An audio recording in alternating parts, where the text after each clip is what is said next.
नमस्कार दोस्तों, मैं सुनील कुमार आपका स्वागत करता हूं आपके अपने चैनल क्या ऐसा होता है में। दोस्तों, आज का मेरा जो टॉपिक है ना, बड़ा इंटरेस्टिंग है। इतना मतलब आप ना जब मेरा वीडियो पूरा देखेंगे तो आप ये देखेंगे कि कहां से वीडियो मेरा शुरू हुआ और कहां पे वो ख़त्म होने वाला है। क्योंकि आज का वीडियो मेरा एक खास वर्ग के लिए है जो अपने आप को बहुत ज़्यादा चतुर और समझदार समझते हैं।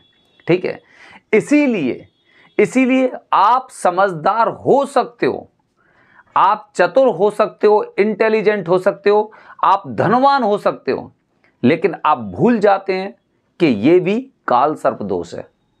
ये भी काल सर्प दोष है। आप कितने भी समझदार बनिए, आपकी समझदारी सबकी सब, आप अगर 2 स्टेप आगे चलेंगे तो ये काल सर्प दोष है। ये 4 कदम आगे, आपसे 4 कदम आगे चलकर आपको इस तरह से नचाएगा कि आप सोचने पे मजबूर हो जाएंगे कि मैंने गलती कहां पे की।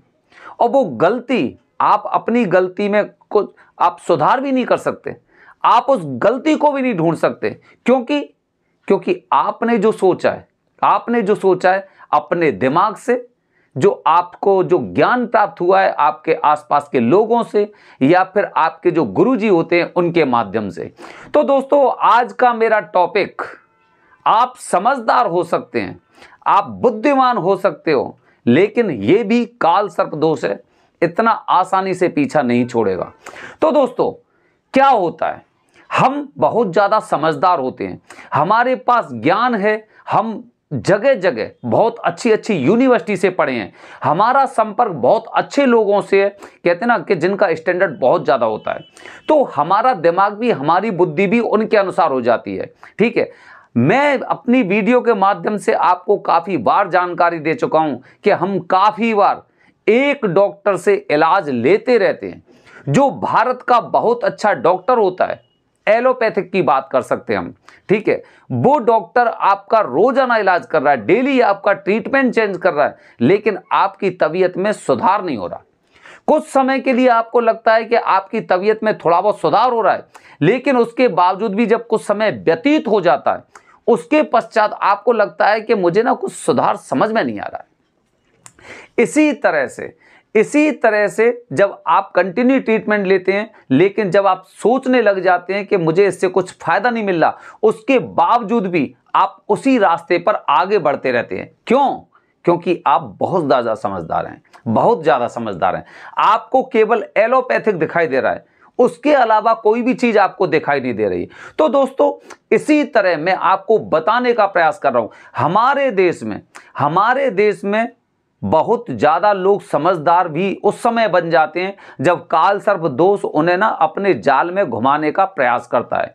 उसने सोच लिया है आप 2 कदम आगे चलिए, मैं आपको 4 कदम आगे मिलूंगा। अब देखिए क्या होता है, समझने का प्रयास करिए कि काल सर्प दोष कैसे आपको एकदम इस तरह से घुमाता है कि आपकी पूरी बुद्धि एक मूर्ख के बराबर या उससे भी कम आंकी जा सकती है। कैसे, देखिए सुनिए।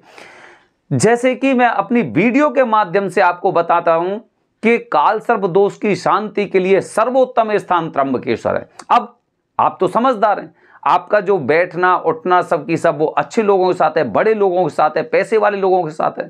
ठीक है, उनका संपर्क हो सकता है बहुत अच्छे एस्ट्रोलॉजर के साथ हो, अच्छे पंडितों विद्वानों के साथ हो। अब उनमें से कुछ लोग आपको सलाह देते हैं काल सर्प दोष का निवारण यही करा लो। ठीक है, आपके मन में एकदम बैठ गई, क्योंकि आपकी जो संगति वो बहुत अच्छे समझदार लोगों के साथ है। ठीक है, आपने ये नहीं देखा कि उनका किस तरह का काल सर्प दोष था, या फिर हो सकता है उन पर काल सर्प दोष ना भी हो, उन्होंने पूजा उनसे करवाई, इसीलिए आपने पूजा उनसे करवाई। समझ रहे हैं, ये काल सर्प दोष है। अब आपने उनसे पूजा करवाई, फिर उन्होंने बोला, जो आपके पुरोहित हैं उन्होंने बोला यहीं पर हम एक काम करते हैं, आप यहीं पर रहिए, हम आपके लिए राहु केतु के मंत्रों का उच्चारण करते हैं, जाप करते हैं। आपने जाप करवाए, काल सर्प दोष की पूरी विधि करवाई, उसके पश्चात भी आपके परिवार के हालात में सुधार नहीं हो रहा है। क्यों नहीं हो रहा है? समझने का प्रयास करें। आपने पूजा कहाँ कराई? पूजा यहाँ पे भी करवा ली, ठीक है, घर पे करवा ली, आपने ऑनलाइन पूजा करवा ली, आपने घर के आसपास जो तीर्थ बताए गए वहां पे करा ली, आपने देखा, आप समझदार है ना, आपने देखा, चलो भाई गंगा जी चलते हैं, वहां पे पूजा कराएंगे घाट पर, वहां पर नाग नागिन के जो जोड़ा है उसे भी प्रभावित करेंगे, वहां पे पूजा करवा ली, आपको आराम नहीं मिल रहा है, नहीं मिल रहा है आपको आराम। उसके पश्चात आपको जिसने भी बोला आप यहां पे पूजा करवाइए, वहां पूजा करवाई, लेकिन उस स्थान पर पूजा करने नहीं गए जो स्थान सर्वोत्तम बताया गया है। और फिर ये तो एक तरह के लोग हो गए, दूसरी तरह के लोग, इसी में दूसरी तरह के समझदार लोग दूसरी तरह के भी होते हैं। वो दूसरी तरह के लोग कैसे होते हैं? दूसरी तरह के लोग ऐसी जगह पाठ पूजा करने भी चले जाते हैं, लेकिन मुहूर्त नहीं देखा, उन्होंने मुहूर्त को देखा ही नहीं, समझ गए, मुहूर्त नहीं देखा, ऐसे ही पूजा करके आ गए, ठीक है। इसके अलावा और समझदार लोग कैसे होते हैं? और समझदार लोग ऐसे होते हैं, पूजा तो मैं यहां पे करा ही चुका हूं, यहां करा ली, वहां करा ली, गंगा के घाट पे करा ली, संगम में करा ली, जगह जगह मैंने महामृत्युंजय मंत्र के जाप करा लिए, ऑनलाइन करा लिए। चलो उस क्षेत्र में जाते हैं जो त्र्यंबकेश्वर बताया गया है, और वहां पर आपने ग्रुप में पूजा करा ली। ग्रुप में मतलब ग्रुप में आपने पूजा करवाई, और वो ग्रुप में आपने पूजा इस तरह से करवाई। आप जानते हैं कि ग्रुप में पूजा, कोई भी पंडित जी अगर नई सामग्री यूज कर रहा है ना, तो आप खुद देखिए, आप चाहे कितने भी बड़े समझदार हैं, और जब आप रेफरेंस से जाते हैं, सबसे ज्यादा ठगी तो आपके साथ तब होती है क्योंकि आप रेफरेंस से गए हैं। अब रेफरेंस में अगर आपको कुछ चीजें ऐसी दिखाई दे रही हैं, हमें साफ दिखाई दे रहा है कि पूजित सामग्री, उसके बावजूद भी कुछ नहीं कह सकते। क्यों नहीं कह सकते? क्योंकि हम रेफरेंस से गए हैं। अगर हम कुछ कहेंगे तो वो 2 की 4 बात बनती है, ऊपर तक स्थिति जाती है, और वो इंसान जिसने रेफरेंस दिया था वो भी ये सोचेगा मैंने गलत इंसान को भेज दिया, इसीलिए आप उसकी कंप्लेंट भी नहीं कर सकते। अब आप पाठ पूजा करा के वहां से आ गए, ठीक है। अगर आपने प्राइवेट पूजा भी करवाई है, अच्छे पंडित जी से पूजा कराई है, उसके पश्चात स्थिति ऐसी होती है कि ग्रुप में पूजा करने के पश्चात, आपको पता है पूजित सामग्री है, ग्रुप में पूजा करवाई है, थोड़ा लेट फल मिलेगा, और इसी दरमियान आप 10 दिन तक, 15 दिन तक, 20 दिन तक बहुत अच्छी तरह से रहे, आपने नियमों का पालन किया, और उसके पश्चात आपको लगा कि मुझे कोई इसका फल नहीं मिल रहा है, उसके पश्चात आपको लगने लग गया कि मेरी पूजा सफल नहीं हुई, और उसके पश्चात धीरे धीरे करके, कहते हैं ना कि जो चीज हम सोच लेते हैं वही चीज धीरे धीरे करके हमारे सामने, हमारे मार्ग में घटित होती रहती है। क्यों? क्योंकि हम बहुत ज्यादा समझदार हैं, हम बहुत ज्यादा समझदार बनने का प्रयास करते हैं। हमने दिमाग में जो चीज सोच रखी ना, ठान रखी है, हमें तो वही करना है। आप कहते रहिए, आप बताते रहिए कि एलोपैथिक से आपको आराम मिलेगा, या होम्योपैथिक से आराम मिलेगा, या आयुर्वेदिक से आराम मिलेगा, लेकिन हम तो सोच बैठे, हम तो एलोपैथिक से ज्यादा किसी का विश्वास ही नहीं करते, क्योंकि हम समझदार ज्यादा हैं, समझे, हम समझदार हैं, बहुत ज्यादा समझदार हैं। हमारे साथ साथ न जाने कितने एस्ट्रोलॉजर जुड़े हुए हैं, जो भारत के बहुत अच्छे अच्छे एस्ट्रोलॉजर हैं, वो जुड़े हुए हैं। उन्होंने हमें कुछ जानकारी दी, कुछ उन्होंने उपाय बताए, लेकिन फायदा नहीं मिल रहा है। हमारे आसपास में न जाने कितने ऐसे लोग हैं, ऐसे पुरोहित हैं, ऐसे पंडित जी हैं, उन्होंने हमें ज्ञान दिया, हमने उनके अनुसार कार्य करवाया, लेकिन परिवार की स्थिति जस से तस बनी हुई है। क्यों? क्योंकि हम अपनी चलाना जानते हैं। हम इतने समझदार हैं कि हम भूल जाते हैं कि वो बैठा है ना, वो काल सर्प दोष बैठा है आपकी कुंडली में। आप कितने भी समझदार हैं, लेकिन वो काल सर्प दोष है, और ऐसे समझदार लोग से 4 कदम आगे वो चीज चलती है।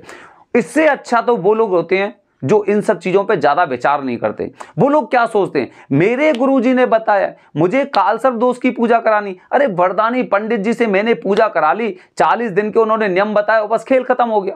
लेकिन मैंने तो जाप भी करा लिए, मैंने ऑनलाइन पूजा करा ली। ऐसे लोग, और भी समझदार लोगों के बारे में बात बता रहा हूं मैं आपको, और भी समझदार लोग, जैसे कि मेरे पास फोन आता है, वो कहते हैं 7 जुलाई को नाग पंचमी है, इसलिए मुझे पूजा करानी है। उसके पश्चात में 21 अगस्त की जो नाग पंचमी है उसको भी पूजा करा लूंगा, मेरे गुरुजी ने बता दिया। अब आप एक बात बताइए, पुण्यावाचन वंदना कालसर्प दोष के लिए अगर आप कर रहे हैं तो 6 महीने के भीतर, 6 महीने के अंदर उसे आप रिपीट नहीं कर सकते, लेकिन आपके तो गुरुजी ने बता दी, और गुरुजी ने बता दी वो तो एकदम फाइनल हो गया, क्योंकि हम समझदार ज्यादा हैं। हमें किसी की बातों पर विश्वास करना नहीं आता और हम विश्वास करना नहीं चाहते। क्यों नहीं करना चाहते? ये आपकी गलती नहीं है, क्योंकि वो काल सर्प दोष है।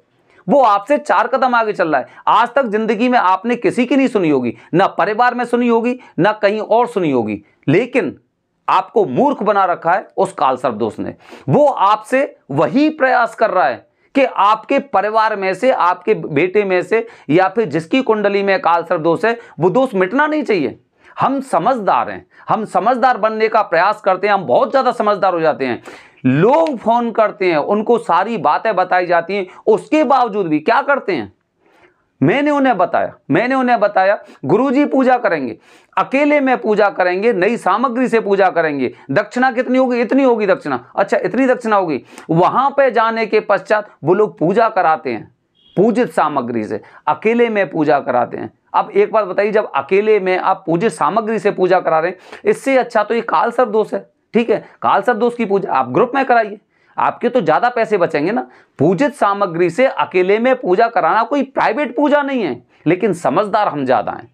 तो दोस्तों, जब हम समझदार ज्यादा होते हैं तो हमें उतने चैलेंज के लिए, उतनी परेशानियों के लिए तैयार रहना चाहिए, क्योंकि हमने ना तो किसी की मानी है, ना किसी की भविष्य में मानने वाले हैं। हम तो पहले से इतना जानते हैं, और हमसे ज्यादा समझदार तो जो आपके जो नेटवर्क के लोग होते हैं, आपके एस्ट्रोलॉजर, आपके पुरोहित, आपके सब कुछ जो है, वही आपके अंदर ऐसा ज्ञान भरते हैं कि आपके दिमाग में किसी और की बातें घुसती नहीं है। क्यों? क्योंकि आप समझदार हैं। और जो लोग ऐसे समझदार होते हैं ना, आप देखिए, आप में से न जाने कितने लोग ऐसे होंगे जो जगह जगह पूजा करा चुके हैं, उसके बावजूद भी जिस व्यक्ति पर काल सर्प दोष है उसे मुक्ति नहीं मिली है, उसे मुक्ति नहीं मिली है। वो अजीब सी हरकतें करता है, उसके अंदर काल सर्प दोष के लक्षण मौजूद हैं। आपकी पूजा कराने से क्या फायदा हुआ? और फिर आप आरोप लगाते हैं उस स्थान को, उन पंडित जी को, कि मैंने तो वहां पे भी पूजा करा ली लेकिन कोई मुझे फायदा नहीं मिला। क्यों? क्योंकि आप समझदार हैं। आप अपनी समझदारी दिखाइए, अच्छी जगह दिखाइए, ठीक है, लेकिन ये काल सर्प दोष अच्छों की समझदारी को एकदम पैक बंद कर देता है, उनके दिमाग पर एकदम ताला लगा देता है। वो सोच नहीं पाते कि मैं क्या काम सही कर रहा हूं, क्या गलत कर रहा हूं। इसीलिए दोस्तों, मैं आपसे बताने का प्रयास कर रहा हूं, समझिए। सबसे पहले पूजा के लिए अर्जी लगाइए। अर्जी किस तरह से लगाई जाती है, मैंने आपको वीडियो के माध्यम से बताई है। वरदानी पंडित जी से अकेले में पूजा करने का प्रयास करिए। अगर आप पूजित सामग्री से भी अगर प्राइवेट पूजा कर रहे हैं तो कोई फायदा नहीं है, इससे अच्छा आप ग्रुप में पूजा कराइए। ठीक है, ज्यादा बड़े ग्रुप में पूजा मत करिए। हो सके अगर आपकी पॉकेट अलाउ करती है तो आप प्राइवेट पूजा करिए। 40 दिन का नियम बड़ा ही महत्वपूर्ण होता है जो आपको पालन करना चाहिए। समझदार मत बनिए, समझदार आप अपनी जॉब में बनिए, अपने समाज में बनिए, लेकिन ये कुंडली के दोष हैं, ये काल सर्प दोष है, इस पे समझदार मत बनिए, क्योंकि ये भी काल सर्प दोष है। बने रहिए हमारे चैनल के साथ दोस्तों। हर हर महादेव।